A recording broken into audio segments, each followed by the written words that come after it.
Welcome to the Learning Can't Wait podcast, a Full Mind production.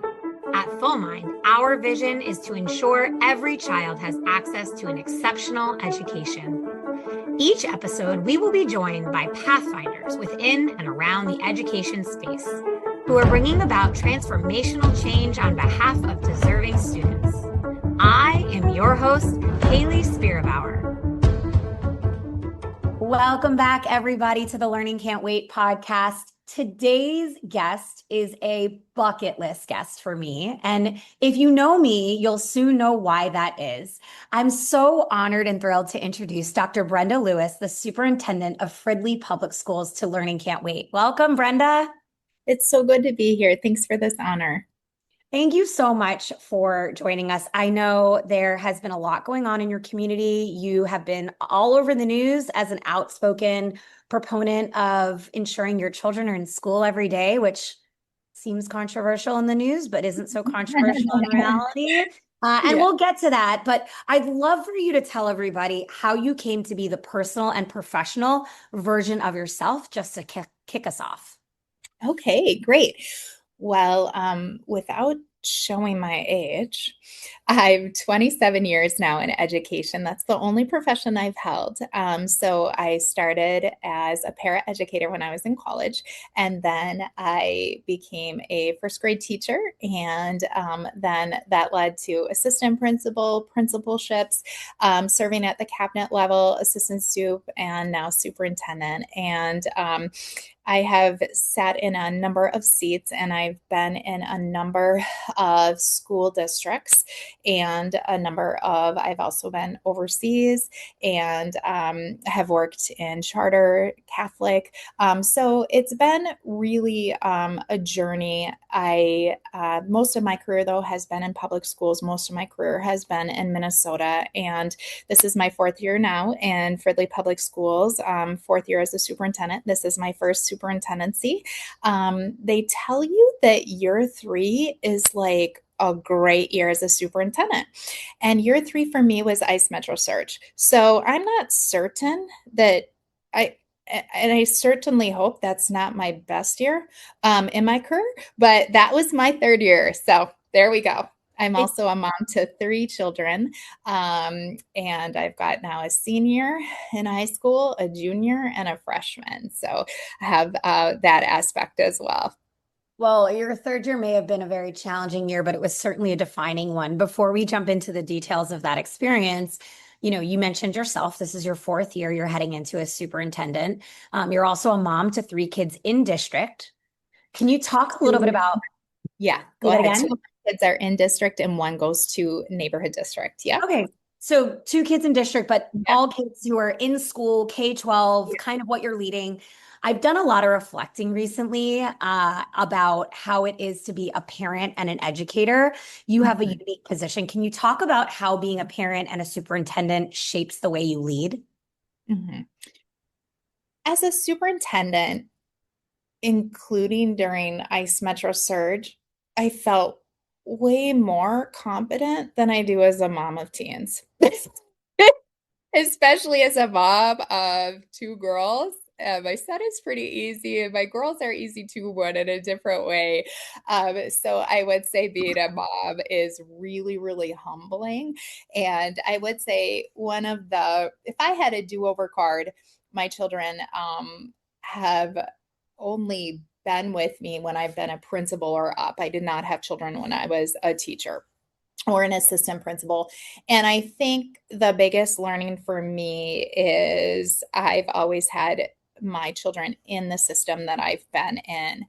And the biggest learning for me has been that sometimes I under advocate for my own children because I don't want to seem like I'm using my positional power on behalf of my children. And that's something that we talk about as a family when things come up. It's not too often, but that's a piece that I guess for me is still an area of growth, is that I under advocate. And the way that actually got elevated to me was from one of my children's teachers.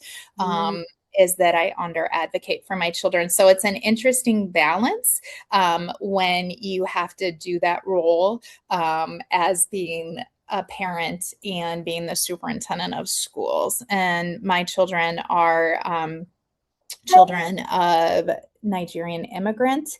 So that's also a really interesting perspective to have, especially during a time as we had this school year. Yeah, thank you for sharing that. For those who don't know Fridley, it's a small district, about 2,800 students right outside Minneapolis. What makes this community so special to you? This community, I know that when my time is ready to be transitioning out of Fridley Public Schools, I know I will not have another superintendency that I bleed in my soul. And Fridley is just a place of immense diversity and beautifulness. And I think the whole world saw that this year. And so our school district is 80% kids of color. We are heavy children that are from East Africa, heavy children that are from West Africa, very significant Somali population, which plays into what we're going to talk about a little bit later on. We have a very rapid growing population of Hispanic Latinos, specifically Ecuadorian children. Just 10 years ago, Fridley was 67% white, and now we're 80% children of color. We used to be what I would call a pretty typical suburban school district. Fridley has always been more like a blue collar community, but it was more suburban. Now Fridley is suburban by location and urban by every other measure. We're 72% children coming from homes of poverty.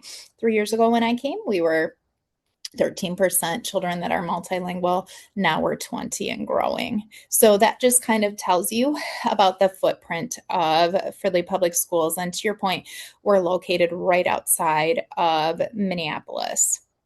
Yeah. I want to make space. Obviously, you feel so passionate about the community you're in, and you got a little choked up there. It speaks volume to your character. And, character's not what you say, but it's what you do.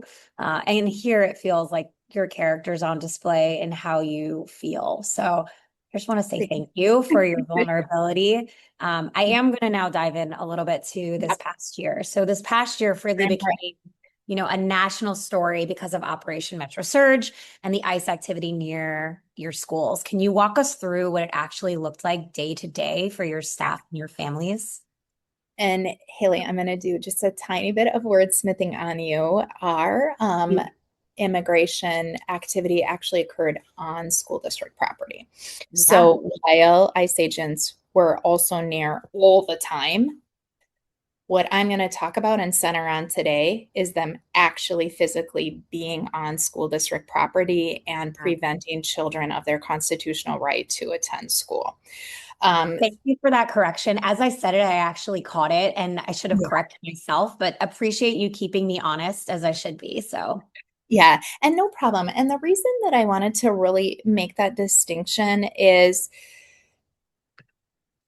there have been times when individuals are concerned that the work that we did in Fridley Public Schools was about immigration policy or immigration enforcement or interfering in immigration enforcement, and none of that occurred. This was only when ICE agents came onto property without a valid or any warrant that they had. So I will walk you through just some of the things of how this manifested in the school year. It really started in December. As I talked about earlier in the show, here we have a very significant Somali population, and we're very proud and honored of all of our children to serve, and very proud of our Somali families that choose us and choose to come to Fridley. And in early December, the federal government put out the order that they were removing the status around temporary status for Somali individuals. That applied to roughly 700 individuals in the entire United States, a little north of 350 in Minnesota. I do not believe that any of those individuals attended Fridley Public Schools. Most of our, if not all, frankly, of our Somali students are either US born or they are citizens here. However, what that did is it upended our community because our Somali community understood from the federal government that you don't belong here and we don't value you. So that's when we first started to see significant attendance issues. But our community really trusts us.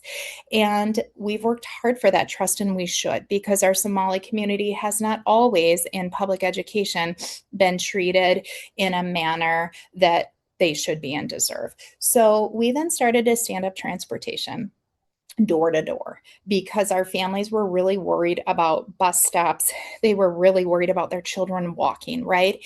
And what became 18 in one day became 63 in another, the next day became 75, etc. So that's how it really started, was with that piece. And then I thought December was really bad. I thought it was really bad. And we messaged the community. Our community is really what carried all of the beautifulness of Fridley through what happened to us.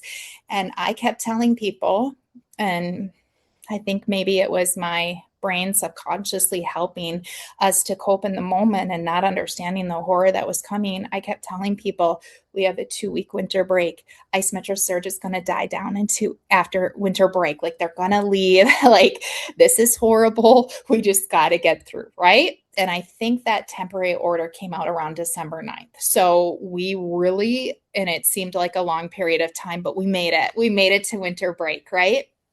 And then we came back from winter break and it had escalated out of control. And the next kind of notable point in our journey was the day that Renee Good was murdered. In the afternoon, ICE agents were on a Minneapolis public school property during dismissal. And then at the same time, ironically, they pulled over a white US citizen, American born teacher of ours for reasons that we still don't know, and 6 ICE agent cars, vehicles, so more than 6 agents, but 6 vehicles, pulled her car over right near our school district and held her at gunpoint. And then she didn't know what to do. And then she drove off, and they actually followed her for several miles until she got to a sanctuary city where she pulled off and then was able to put her car in a place and have a significant other pick her up. And then the next day, we then provisioned for ICE agents to come and like retaliate against her, those pieces. Again, at that moment, I thought it was really bad.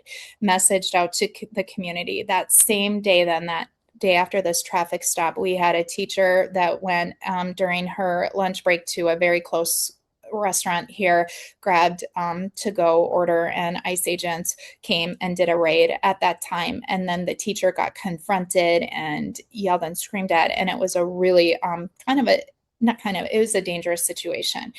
Again, none of this happened on school district property, but this is kind of how it began. Then the New York Times had reached out and wanted to follow us for 2 days. And when the Renee Good murder happened, the next day, we saw more than a third of our students absent. And so then we decided that afternoon to stand up virtual. Then we had 473 kids enrolled in virtual. We had 75 kids that we didn't know where they were.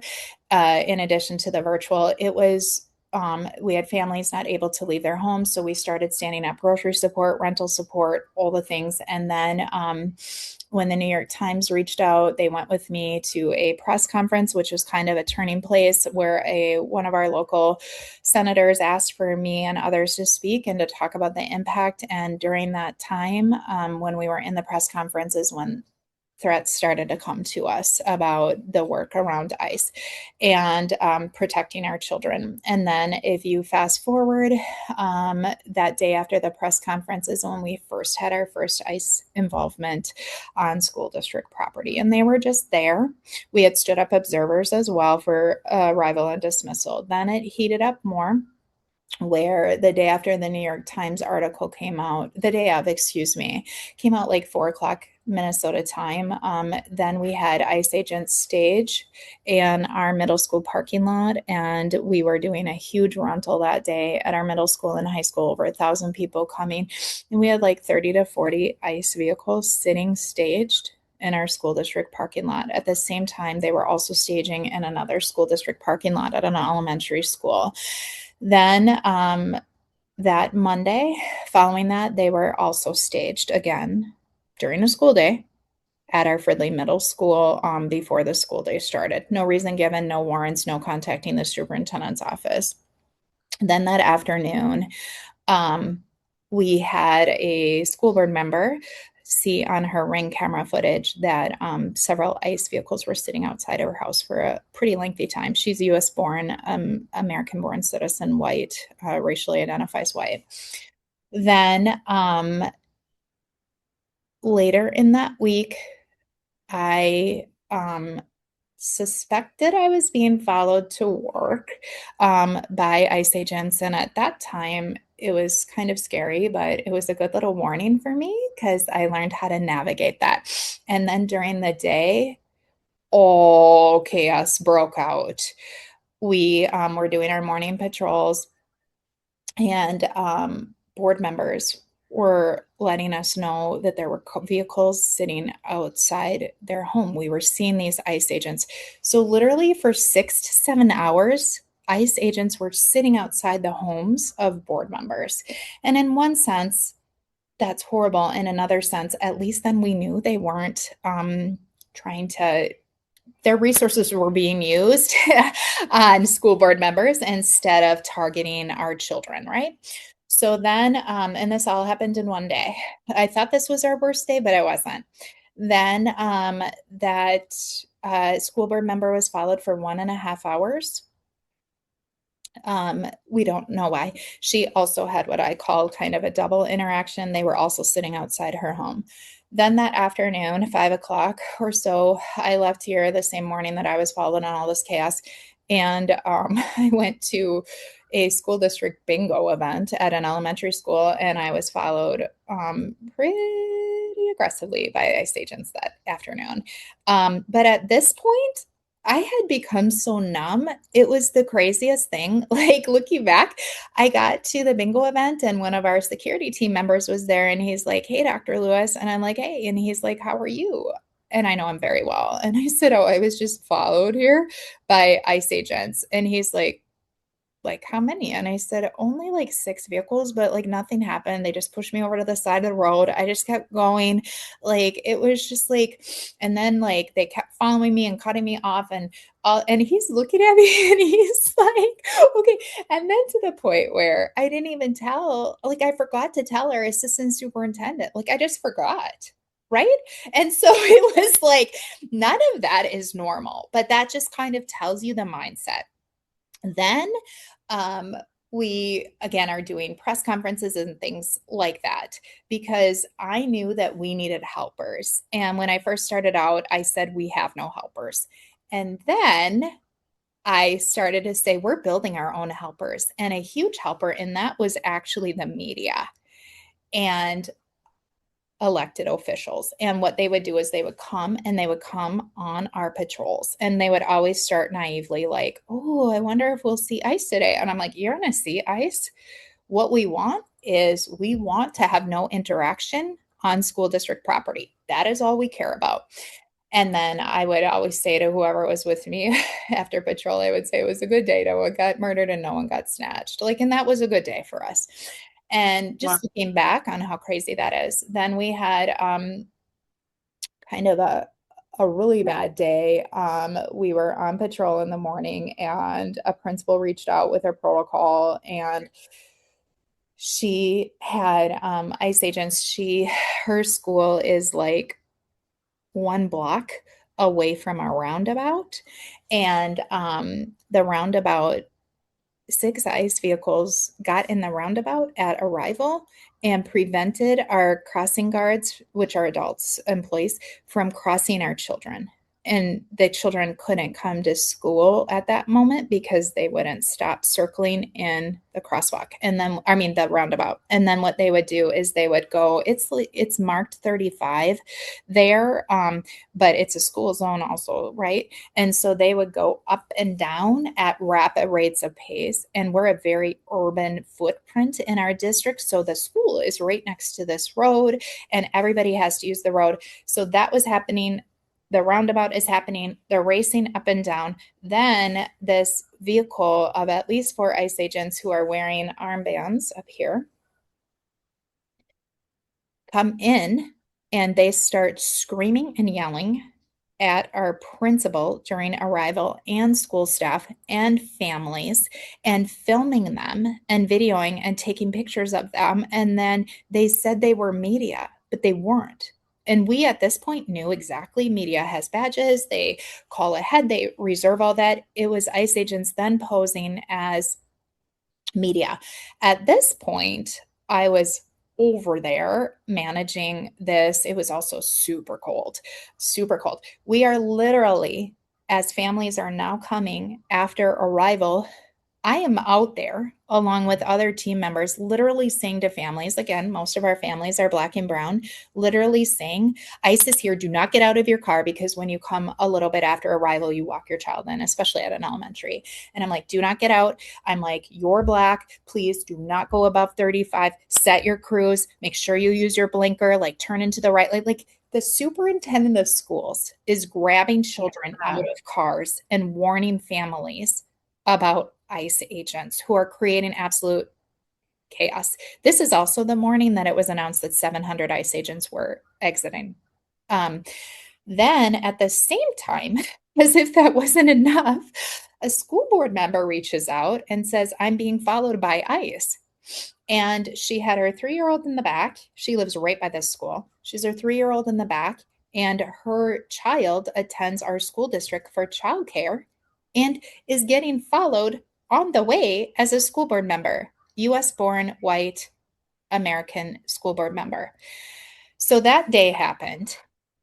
Then the next day we had ICE agents, just one vehicle this time, which is pathetic that I'm like, oh, just one. They were sitting at one of our elementary schools, the other elementary school that day. And then Senator Smith came on patrol. She reached out, and then she reported everything back to Tom Holman. And that was the last day that ICE agents came on to Fridley Public Schools or any other public school district in the nation. So those are, I've missed a ton of examples, but that's kind of, and again, that story is one day. For those that have knowledge of these events in Minnesota, I imagine that it's still surprising to hear it, and surprising to hear at what lengths you had to go through as a leader to ensure kids could come to school. You know, what I think you have made the point of really distinguishing here on the podcast already has been the fact that this activity prevented students from getting their constitutionally protected education. Let's fast forward some time. It's now July 2026. School starts on what date for you? September 2nd. September 2nd. And there are news reports about Fridley having trouble locating many families for the return to school this year. That is one impact that you may be seeing already for the return to school. Can you talk through what other impacts you're seeing on the far end of these events? The biggest impact that we're seeing is we don't have assurances because sensitive locations, which was in place for 3 decades, hasn't been brought back. So we have zero assurances that what happened will not happen again.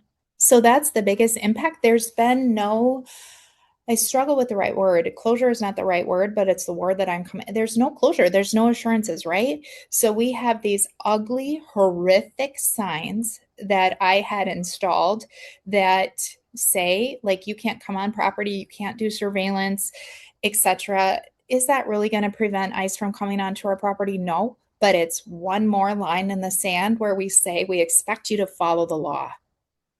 I'm not saying you can't come on property. I'm saying you have to produce a warrant, just like every other law enforcement agency has to. That's all I'm saying. So we're sitting, our biggest impact is we don't know if it's going to happen again. We don't know with the intensity that it will happen. So Yeah. I would say there's still this level of fear and uncertainty. The second thing that I will say is Fridley Public Schools has worked very hard to rebuild trust with the community, that trust that had been eroded for several years. We had schools that were understaffed, that was resulting in behaviors manifesting, etc. We have worked so hard to fully staff our schools to rebuild that. And now we have, through literally no fault of our own, families that literally were crying on voicemails telling us that they were choosing districts that were safer than Fridley from federal agents. So if I, as a mom, made that decision, which I 100% would have if I wasn't the superintendent of schools, if I had moved my children to a district, and open enrollment in Minnesota is very broad. So that's very easy to do that. And many of our students are open enrolled to begin with. So going back to their neighborhood school is not a big deal. And if I had chosen to do that in January, I certainly wouldn't bring my child back for yet another transition. Right. So it's this whole piece of our safety and security for our children and our staff and our community was taken away from us, and we don't have assurances that that will never happen again. That's the biggest impact. Yeah.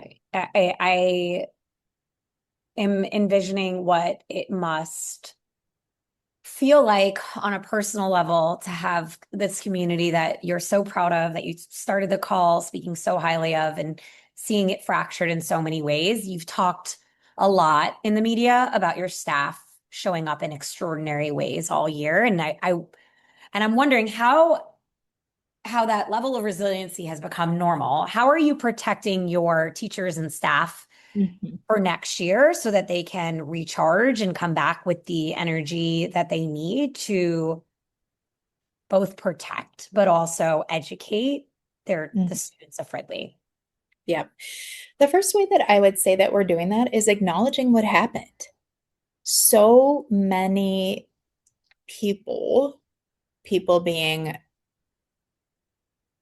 community members, not inside Fridley, but the general public, some just want to sweep it under the rug, right? Like that didn't happen. Federal agents didn't do that. No one's coming after children. Like it happened. And we're going to talk about that that happened. And we're Right. going to call it wrong, right? And we're going to acknowledge that this happened. So as we come back to the school year, it's things like continuing to fully staff our schools, even in times of severe financial hardship.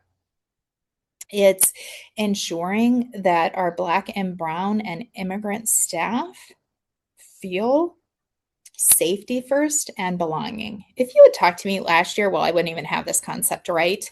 But if you would have asked me last year, I would have said belonging and I wouldn't have put safety. And now I put safety first.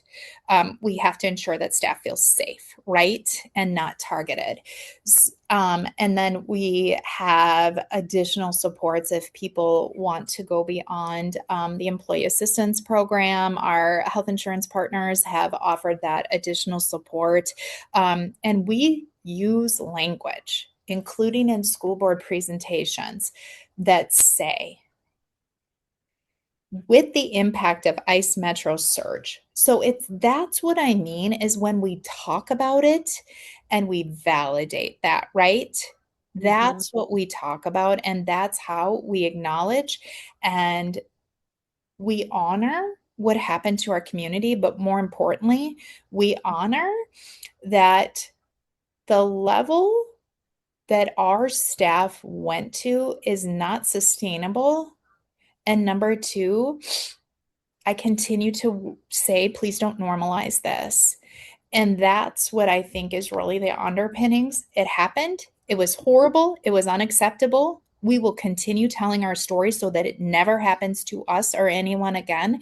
And by the way, you took extraordinary levels, and I'm worried about that because it's not sustainable. So those are kind of the steps we're taking. Yeah, those are pretty concrete. And while the situation is new to the challenges that superintendents face on school grounds, I do think that the solutions you're implementing are applicable to other trauma-based events that occur in communities in a way to protect the staff and make the work sustainable, because we need our teachers to be healthy and well functioning to support our learners so they can be healthy and learning in classrooms.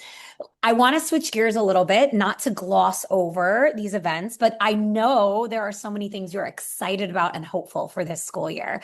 Can you share a few things that have you lit up inside when you think about the 26-27 school year? Yeah, so today, and staff know me well, right? It's my fourth year, it's a small district, and a staff member said to me today, enrollment's looking good, Brenda. And I'm like, ooh, good. Like they know, like I'm going to be watching that, right? We are launching a virtual program. We had that, but it was made in the middle of Ice Metro Surge. So we're doing that now to not only cater to our families that chose virtual, but also for other families that are Fridley Public Schools residents or through open enrollment. We're very excited about that. We also are in Minnesota, like many states, we've been doing a lot of work around literacy, and the work that is being done in our district around literacy is unfathomable. Like I see the results, and I literally have principals and international baccalaureate coordinators that literally contact me and they're like, oh my God, you need to see the data. Like, this is crazy. This is unprecedented. And like just hearing that and seeing the energy around it really makes me excited. And the fact that our community still believes in, and I think even stronger, Fridley Public Schools. That's what I'm most excited about. Those are some great things to be excited about. Brenda, even in the short conversation we've had, you've really dropped a lot of practical thought leadership, wisdom, advice. I am a lover of pedagogy, but I also believe that in education, the here and now is so vital. So, as a final question, I'm going to ask you, what advice would you give a superintendent who's starting their superintendency today? Have they been hired yet or not? Yes, they're hired. Okay. Give me both. Why not? Let's Like, hear why did both. you ask that? So, oftentimes, myself included, when you are trying to land your first superintendent job, you apply for a lot, right? And it hurts when you don't get those jobs. And as much as you want to tell yourself a story, it doesn't, it does, right? Especially if you make it all the way. And then in the state of Minnesota, usually finalists and especially semifinalists are announced publicly. So everyone knows you didn't get it. And people are supportive, but you feel kind of like a loser, right? So where I'm going with this is I would tell aspiring soups, first of all, what people told me, your right fit is coming, your right fit is coming. It didn't feel like it in the moment, and the universe delivered. This is my right fit. Like, I couldn't be more thankful. The second thing I will say is make sure unequivocally your core values are a mirror of the school system in which you are interviewing in. And thirdly, tell the truth during your interview. Talk about your core values. Otherwise, they're going to hire you and you're going to be expected to lead how you interviewed versus how you actually are. So be very certain that you come across in a way that mirrors your core values. What I would tell brand new superintendents is communicate most when you least want to communicate. Your Ooh. community will really trust you if you tell them information quicker rather than later. And they will also pardon you if you gave information at the time that was accurate and then you followed up and said, I have better information now. people believe you when you tell them. They also believe you when you make a mistake and you say, I missed the mark here.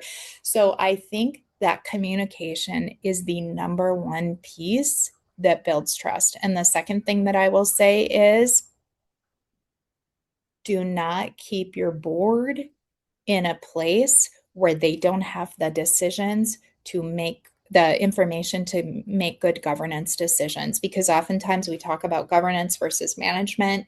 However, in order for our board to govern well, we need to give them the information. So really work hard with your board to be a partner in that. Really work hard. And the final thing that I will say is, in the time of here and now of public schools not always being held in high esteem as they maybe were a decade or longer ago, to know in your soul what you stand for and to ensure that you do that in a manner that's from a core value standpoint and not a manner that's partisan. Our jobs are highly political, but they cannot be partisan. Brenda, this has been such an honor to hear your story from you directly, and the story of Fridley Public Schools, but also just the level of humility and vulnerability you showed on the podcast speaks volumes to who you are at the core. Thank you so much for coming on the podcast today and being so yourself. Well, right back at you. I appreciate it. It's such an honor and always happy to follow up. Yeah, I think there's going to be a part 2. So stay tuned for the part 2, and thank you to everybody who tuned in today. Thanks again. Thanks for listening to the Learning Can't Wait podcast. If you like what you heard, please rate, review, and share this episode. Be the first to know when we have a new episode by subscribing wherever you listen to podcasts. If you'd like to be a guest on the show or have a suggestion for an episode, email us at podcast@fullmindlearning.com.